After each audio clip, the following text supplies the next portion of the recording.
You're listening to an event from the U.S. Institute of Peace, part of the USIP podcast network. For more information about our work around the world, visit usip.org and check us out on social media.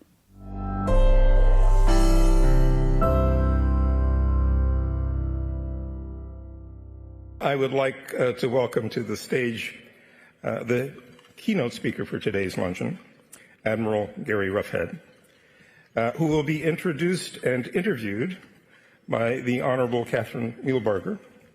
Ms. Wheelbarger served as counsel to Vice President Dick Cheney, as Deputy Staff Director and Senior Counsel on the House Select Committee on Intelligence, and as Policy Director and Counsel to the Senate Armed Services Committee. So she has this somewhat checkered background in dealing with issues of intelligence and security. She subsequently served as Assistant Secretary of Defense for International Security Affairs in an acting capacity, and I'm pleased to say she is also a member of our board. Admiral.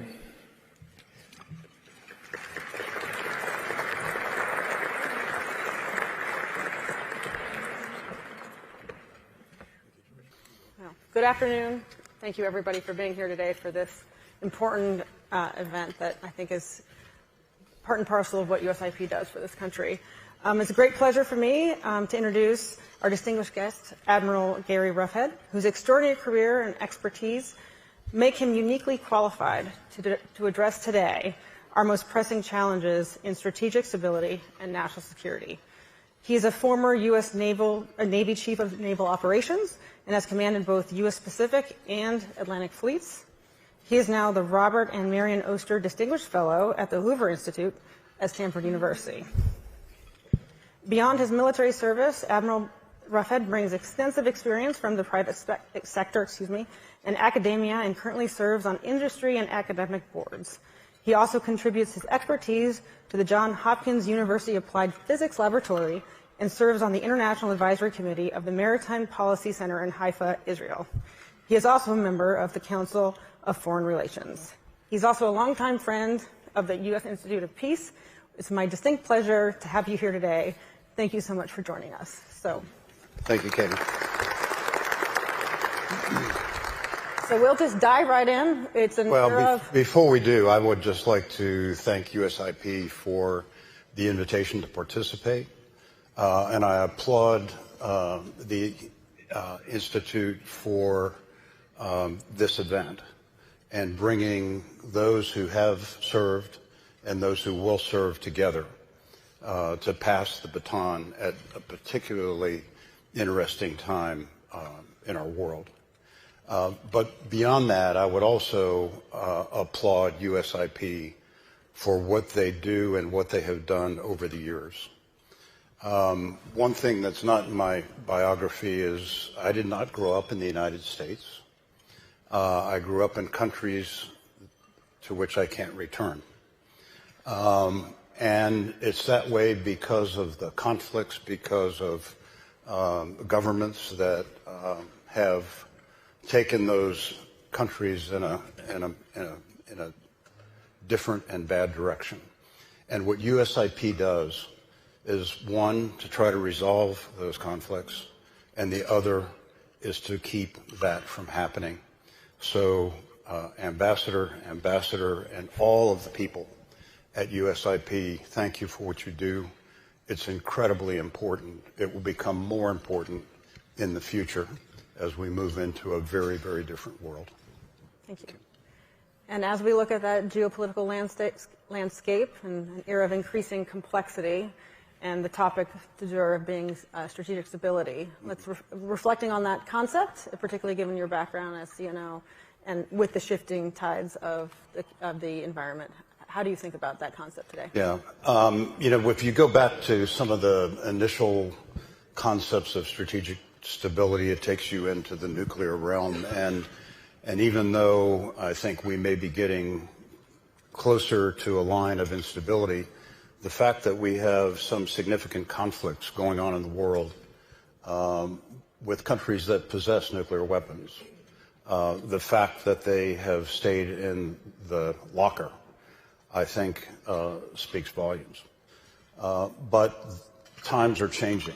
And I think that on the nuclear side, particularly as we move forward, and we should move forward quickly, on the recapitalization of our deterrent, I think that the stability will be there. But I'm also concerned with the fact that we no longer have the venues and the methods to be able to bring people together to talk about things like arms control, particularly nuclear arms control. They seem to be waning quickly. On the conventional side, I would put us in a very unstable position.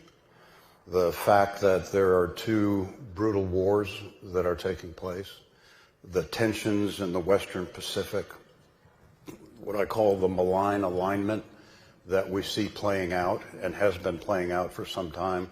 For about the last decade, it's been of interest to me to see the old empires of Eurasia beginning to stir, and now they have aligned.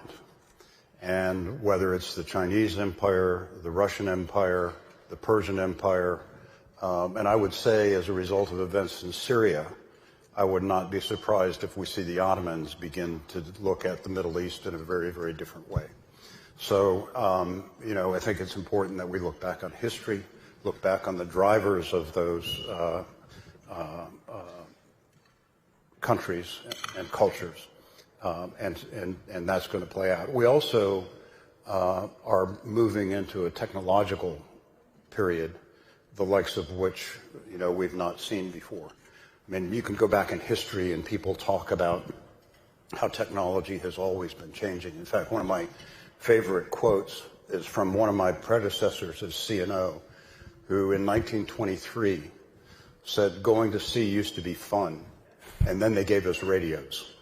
So technology is not new. But I think the other thing that we have in play, and this is also an area where USIP, I think, is really going to earn their stripes. There's no question in my mind that the planet is changing. And we can argue, all the whys and wherefores. But in the future, we are going to be seeing wars being fought over water, food. And so, it is a very different time. But I think it's also important that we look at ourselves as well. And I'll kind of go off onto the military track a little bit here. And that,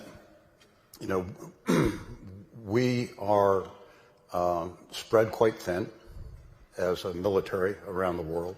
When you look at what's happening in Europe, Middle East, and particularly in the Western Pacific. Our defense industrial base is running pretty lean, I believe. One area that you would expect is of great interest to me is the maritime space, where China has really, in an extraordinary way, come on as a maritime power, not necessarily a global naval power, but truly a maritime power. When you look at its shipbuilding, shipping, ports, ship financing, it really has changed in that regard over the last 2 decades. My concern is I think we're facing a real crisis in our maritime workforce. And many people, when you've seen it in the press about shipyard workforces that are being challenged. But the thing that we don't pay enough of attention to, and I give great credit to soon-to-be Secretary Rubio, National Security Advisor Waltz, and Senator Kelly for really putting a spotlight on American civilian mariners. And I hope that when they are in office, that they work with Congress to fix that. Because one of the great challenges that we're going to face, particularly in the Western Pacific, is logistics. We get enamored by the most recent technology or the most recent weapon. But the American way of war and where we prevailed is through logistics. And if we don't pay attention to that, it's going to be a huge shortcoming. Sorry for rambling, Kate. No, it's perfect. And you touched on the challenges of the military tool, both in terms of the complexity of the global environment and needing to do a lot of things in a lot of places, but also, we are always in a resource-constrained environment. So that leads us to the question of what in your opinion, is the military to focus on, and what other tools of national power should we be doing where? When I was in the department, I was always very focused on security cooperation issues, and if the entire, conventional force needs to be focused on the Pacific, then maybe we should think about these less costly cooperation tools. The priority should not just, everything shouldn't move to the Pacific. Maybe we double down on security cooperation in, South America or something like that. So how do you think of which tools of national power, particularly at USIP, as we heard from the ambassadors earlier, here to mitigate, avoid, and stop wars? What tools should be used where? Well, I think, and it's the catchphrase of every administration, we have to rebuild our military. But I really do think that we have to really focus on the defense industrial base. And it is important that we don't lose sight of the fact that, all of the old stuff is still going to be useful. There was a time, I think, while we were involved in Iraq and Afghanistan, that was a particular kind of war. And the next big one, that the effects would be heard as clicks on a keyboard and not the concussion of cannons. And just ask the people in Ukraine if that's the way the war is playing out. And as I look at the Pacific, truly there's going to be new technology, but we really need to look at getting the industrial base reset. There has to be predictability in defense appropriations. For the last, probably since these events began, every study, every review has talked about the insidious effects of continuing resolutions. Nothing has changed. So, that's one thing. But the other is also, how do we bring in the new technology? And this is where I think we have a bit of a deficiency. We tend to become enamored with the technology. And what I've observed with China, whether it's in the commercial sector and their Belt and Road Initiative or in the defense space, they focus on the application. The technology may not be as good as ours, but they get the app out there. And once it's out there, then the learning curve begins. And so we need to be able to introduce that faster.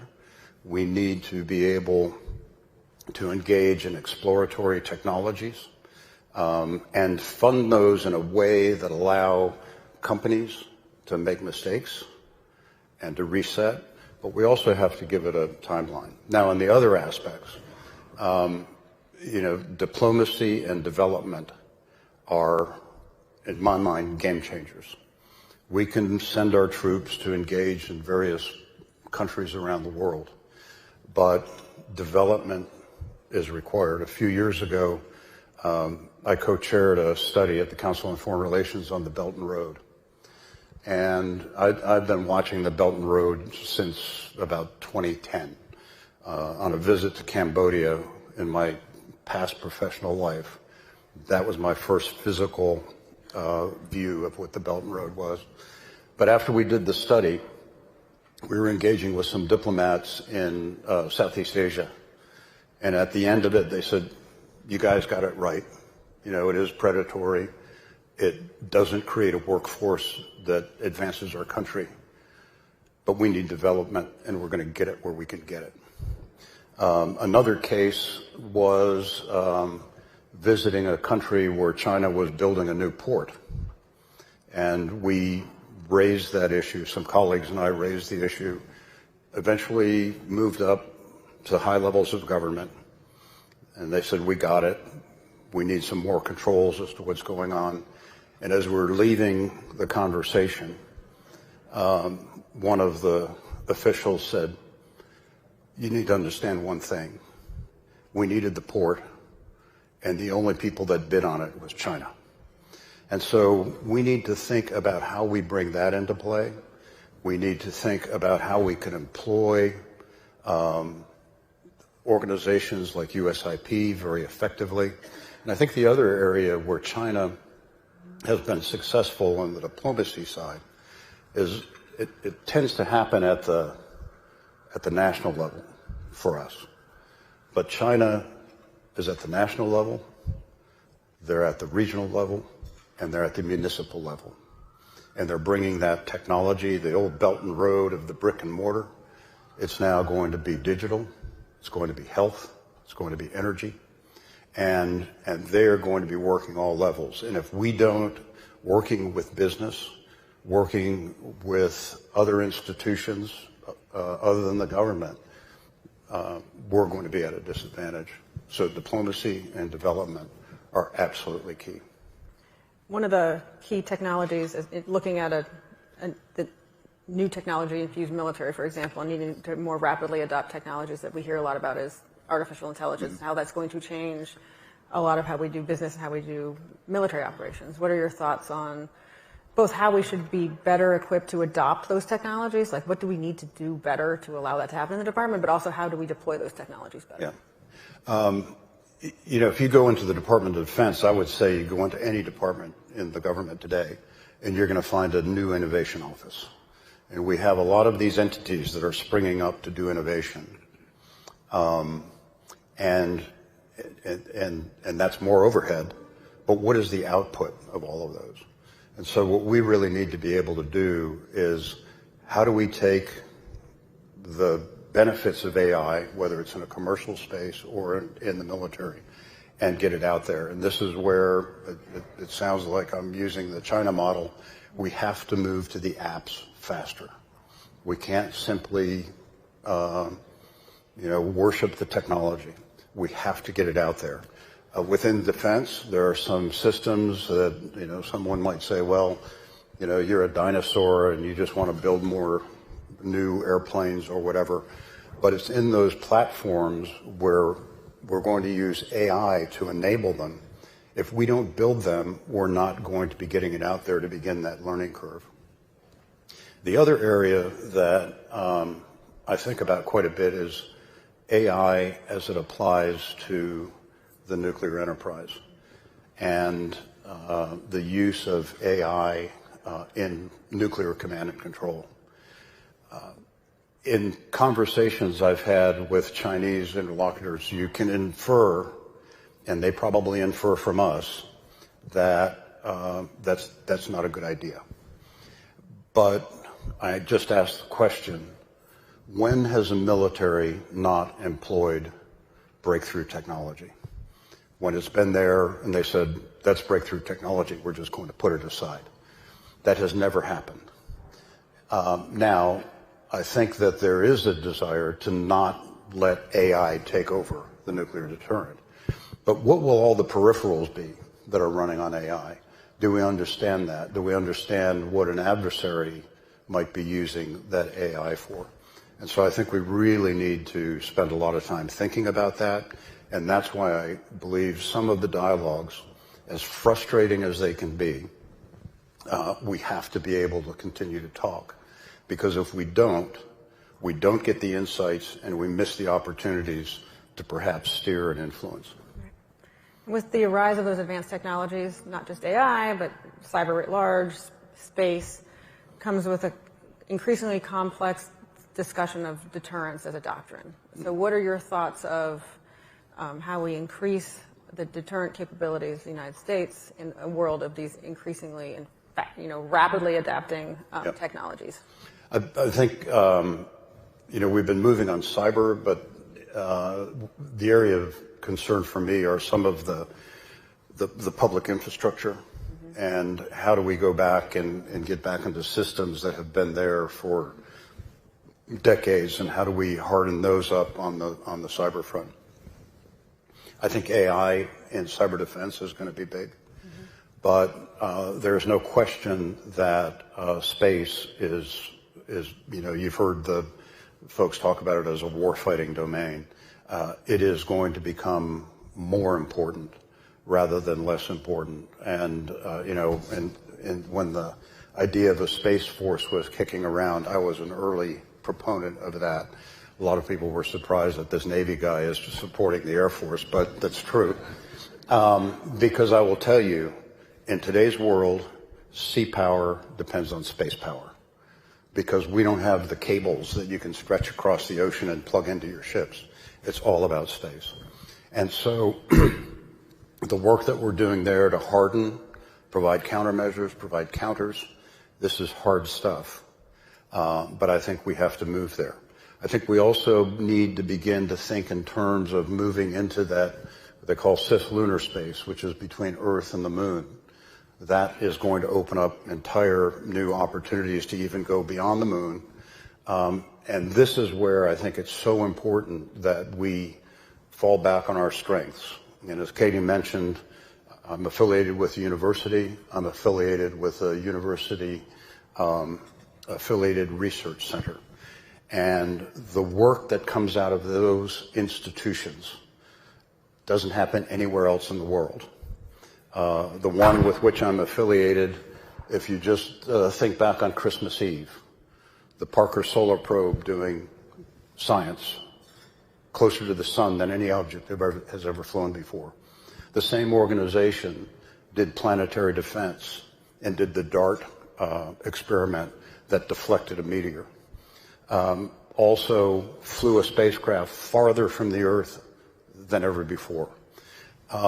That requires engineering, it requires science, it requires a unique intellectual capability that in the United States we have the crown jewels. And there's been a lot of talk about, how universities might be changing over time. We better do no harm, because that's the secret sauce for us. You couple that with the ability to get this technology applied more quickly, and no one's going to be able to beat us.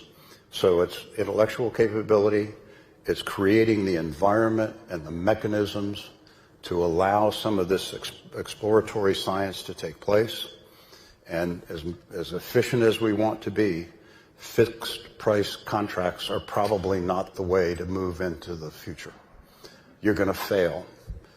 Things won't go well. You need to build some prototypes and then get the build going so that you can get a learning curve. And that's going to be a big change.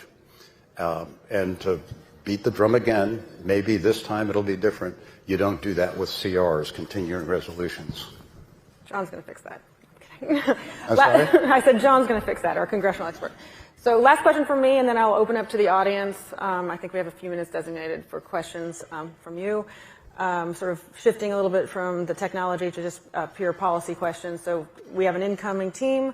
What would be your advice to them on policy priorities, policy implementation, but also how you think about, they should think about partners and allies going forward in this complex world? Yeah. Well, I'm an unabashed proponent of alliances. I can tell you that whether I was a fleet commander or the head of the Navy, I could not have done the things that we did around the world without our allies. It's as simple as that. I think it's particularly critical in the Asia Pacific. The distances are long. We don't have that established NATO infrastructure that we have in Europe. For the record, I'm not advocating for an Asian NATO, but the fact of the matter is we have to really think about our allies in Asia, particularly Japan, Australia, Southeast Asia. It's so very important. And one of the things that I think is missed, we in the Navy we call it forward deploying ships that are permanently assigned in places, for example, in Japan. And I call that the mega ball, because if you want to have 10 ships forward in the Western Pacific, it takes 5 ships to make one because of maintenance, going, coming, training. So if I didn't have that ability to have assets forward, instead of the 10 ships that are there, I'd have to have 50 in order to have the 10. It's simple math. And our association and relationships that we have with allies allow us to do it. There's also a lot of great technology that comes out of it. And the allies can help us do things that we can't. And so for an incoming team, alliances are important. I think we're also in a time, as we recommended, Paul and I were on the same Defense Commission 2 administrations ago. We are really into a two-front environment because of these stirring empires. And as hard as it will be, I do think we need to have a force that's capable of 2 wars. We no longer have that luxury because of the way this maligned alignment has taken place. It's not going to be one here, one there. It will be coordinated. And particularly in the Western Pacific, if anything were to happen in Taiwan, you can bet that North Korea and Russia are going to cause problems to the north of Japan, and that becomes a two-front problem for Japan. So we really need to think about that. We need to move the innovation more quickly. We need to provide predictability. And we also need to make sure that we're investing in the human capital and creating the opportunities to build for the future and to encourage young people that that's something they can do, that's something they want to do, and that they'll be fulfilled in doing that. And that's not just for the uniform types. One of the things that I've always thought is we should afford young men and women in the State Department and our civilians within the Department of Defense the same type of developmental opportunities that we give our uniformed officers. Postgraduate schools and service colleges. We really need to show them that we care and that we're willing to invest in their futures. Thank you. All right, we have a few minutes for audience questions. Yes, Nancy.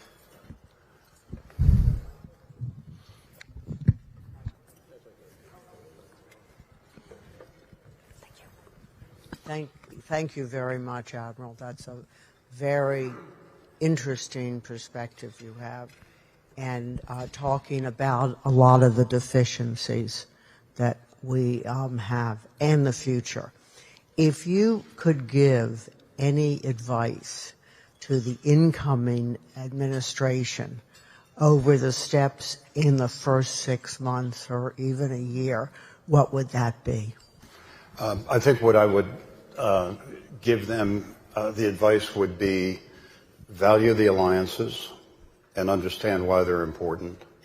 The other would be to really move quickly on some of the innovative technologies. The system, the procurement system, acquisition system, whatever you want to call it, within the Department of Defense, and I would argue probably the rest of government, has become much more process-focused than outcome-focused.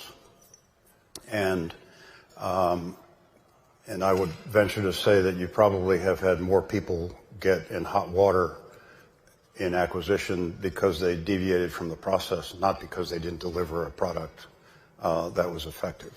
And so really go after that. I think it's also important, some of these really critical technologies that we're trying to move on, is that we really need to keep leadership in position a long enough time to where they can be held accountable.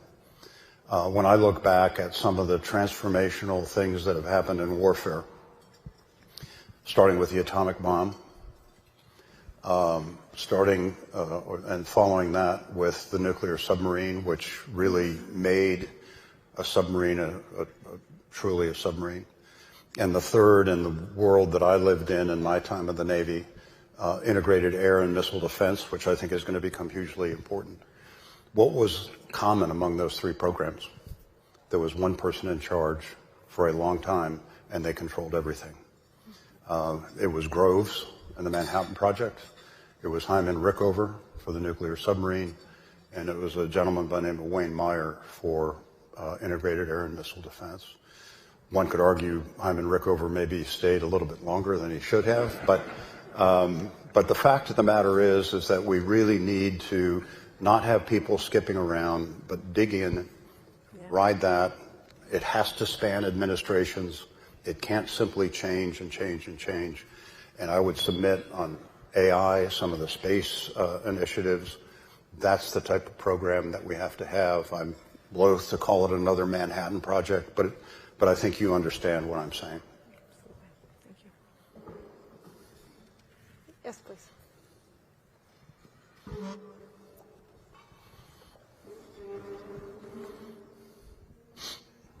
Thank you, Admiral, for your remarks. They're thoughtful. My name is Kemba Walden. I am the president of Paladin Global Institute, which is linked to a venture capital firm looking at policy and mission as it aligns its capital with U.S. and allied mission. So my question is, what you've described to me and what I've experienced, that this is an all-hands situation. How do you think, what do you think the role of private capital could be in terms of investing, innovation, maybe countering what we've seen China and Russia and others do in countries that are close to us in providing services and innovation? Yeah. What's the role for private capital? I think that there are some applications of technology that private capital may be able to be used to bridge what they call the valley of death. And if you can adjust the approach and the attitude within the acquisition system, private capital may be that bridging function. Because, I've met with some companies recently where there have been investments, but because there isn't a predictive runway, it's going to die. And so is that a function? And you understand the business far better than I, but I think partnering with government in a way that can bridge some of this new technology into the future, I think would be important. Yes, please.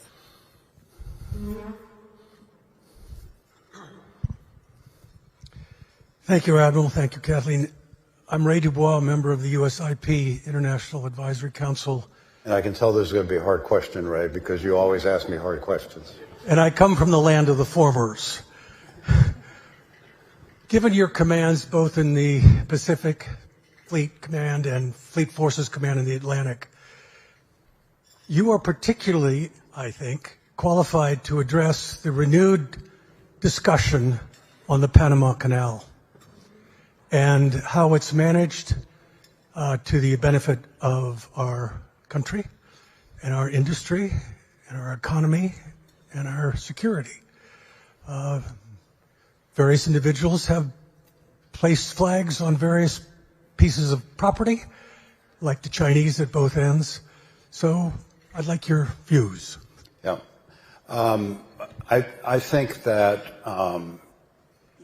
even though the Chinese ports are on either end, I can go to other strategic areas around the world and the Chinese ports are there. That's our bad, because I think as they were building out, we should have been looking at it from a strategic standpoint. And when you look at the map, it's really a pretty thoughtful laydown of where these ports are. That said, I do not see that those ports are going to constrain us as we try to move things back and forth if there were to be a conflict. I think that would be a manageable problem. I touched on it earlier. One of the biggest issues that the Panama Canal faced in the past year had nothing to do with who was controlling the ports. It had everything to do with how much water there was.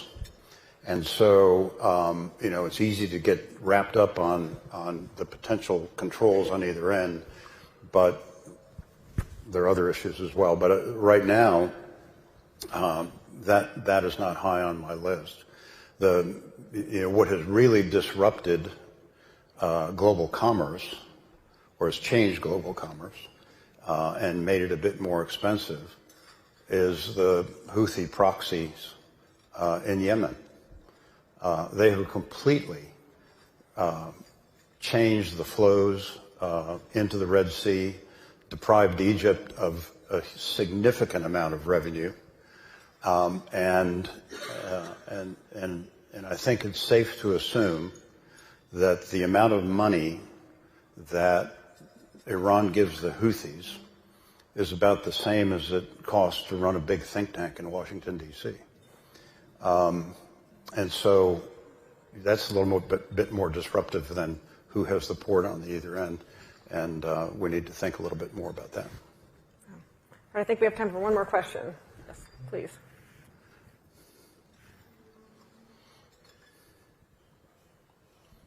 Thank you, Cindy Corville.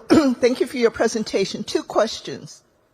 One in terms of the African continent and Africa Command. What do we do to enhance its capability and our engagement with the African states? The second one is on the intelligence, because I also have an intelligence background. What are we going to do with both open source as well as classified to produce and collect data and to produce pieces that are informative not only for the military, but more informative for the policymakers? Thank you. Right. One of the things I think, particularly for Africa, is the fact that I think business and organizations like USIP need to play a huge role. And that, in my view, should be the thrust. Right now we're captured by Europe, Western Pacific, Middle East, but the challenges that Africa will face are going to be significant. The conflicts that are already taking place there are significant, but it's also going to be a place where there's going to be a rush for the resources of Africa and exploitation of the populations in Africa. And that's where I think the U.S. could play, but that's not a military function. The other thing I think, as I've thought about it, and there are more Africa experts in here than I am, but we really need to, in my view, think about Africa in its many different parts. As a kid, I lived in North Africa. That's very different than Sub-Saharan Africa. The East Africa is very different than West Africa. And I think we have to have a more sophisticated approach. We have to have a strategy that takes into account what those differences are. We have to realize that there are going to be some significant demographic, health, resource issues in Africa. And how do we come at it in a way that's effective? It's very easy to say all of that, but I think for too long we've thought about Africa as this, singular entity, and it's so very, very different. I would argue that we're behind the power curve because China's in there in a big way, Russia in a very malign way, and we've got to get our game going. And that's why I think it's so important as we talk about building out the military, but also developing the next generation of national security professionals, State Department, intelligence community. But we really need, I believe, the private sector to be part of the solution and change our position in Africa in ways that are tailored to the various regions that exist. But I defer to the ambassador to refine on that. Now, on intelligence, I probably should defer to Katie, who's here. What's really changed so much over time is how much information is available in the public space. And I would say that our institutions, although they're trying to move in that direction, there's just so much information that can be gleaned that way. And there are companies that are actually obviously making a lot of money doing it. But I think the information domain that we are living in and that we'll continue to live in, and the reliance people will have on social media is also one of the great changes that future generations and the upcoming administration is going to have to deal with. It's a different time. It's a different time technologically, socially, physically, and the old playbook isn't going to work. So we need to be thinking differently, and we need the best and brightest young minds who want to come into the government to help us do that, because that's the future. And I'm hopeful that when the baton is passed, that becomes part of a strategy going forward. all the military kit that you have. Our secret sauce are the wonderful people that we have in the military, in our diplomatic corps, and in organizations like USIP that go out and do the hard work. So thank you very much. Thank you very much. Join me in thanking the Admiral for his time today. Thank you very much. Okay. Thank you for listening to this event. If you'd like to listen to more events or explore our other podcasts, visit usip.org/podcasts.